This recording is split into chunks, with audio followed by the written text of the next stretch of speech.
Serge Brussolo, Nouchka et la couronne maudite. Les personnages. Nouchka a 12 ans. Un jour qu'elle se promène dans les bois, elle voit une valise tomber du ciel. Une valise mystérieuse qui parle et possède des pouvoirs magiques. Ce bagage incroyable, Nouchka n'a le droit de l'ouvrir sous aucun prétexte. Si elle en soulevait le couvercle, la valise s'en irait pour toujours. Pour elle qui est si curieuse, c'est une sacrée torture.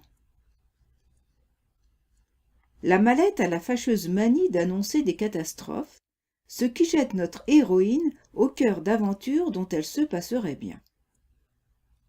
Ses parents, victimes d'un sortilège, sont prisonniers d'une carte postale magique. Pour communiquer avec eux, Nouchka doit leur écrire dans la partie réservée à la correspondance. Son père et sa mère répondent de la même façon.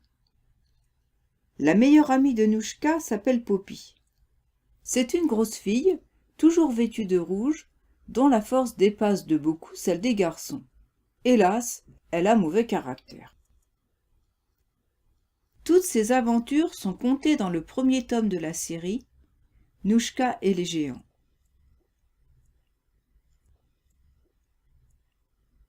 Chapitre 1er.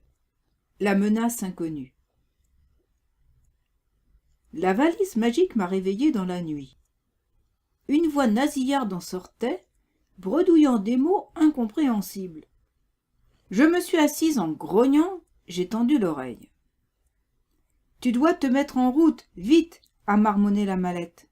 « Quelqu'un a besoin de ton aide. La princesse Amandine est en danger. Toi seul peux la secourir. » J'ai dit « Qui ? Je ne connais pas de princesse Amandine. C'est quoi ce délire ?» De l'autre côté de la forêt s'étend le royaume des sortilèges, gouverné par le roi Anagathos VI, a répondu la valise. Amandine est sa fille. Si tu ne l'aides pas, elle mourra assassinée. À ta place, j'éviterai de me rendormir. Le temps presse.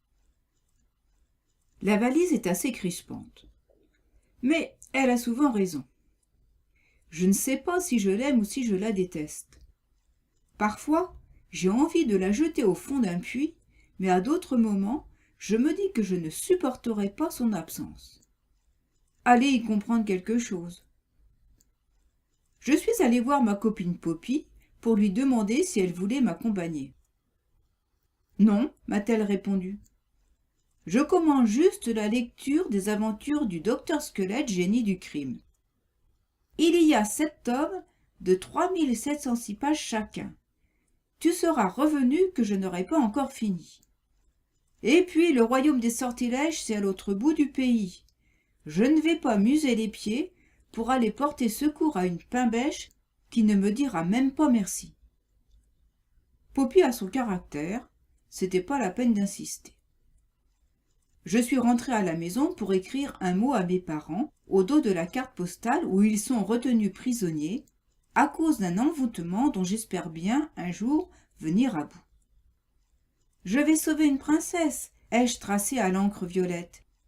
Je ne la connais pas, mais bon, il paraît qu'on va l'assassiner, je ne peux pas laisser faire ça. Les mots que je venais d'écrire se sont peu à peu effacés pour être remplacés par ceux que maman m'écrivait du fond de la carte postale. « Je te reconnais bien là.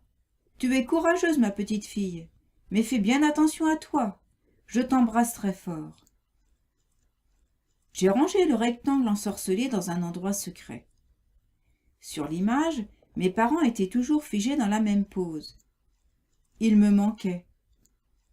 Au début, j'avais cru que ce serait amusant de vivre toute seule dans la maison. Mais je m'étais vite rendu compte que je me trompais. J'ai déjeuné, passé des vêtements propres, enfilé de solides chaussures de marche et consulté une carte des environs.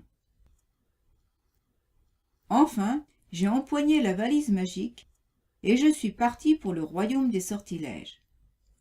De toute façon, ce serait certainement plus passionnant que d'aller à l'école.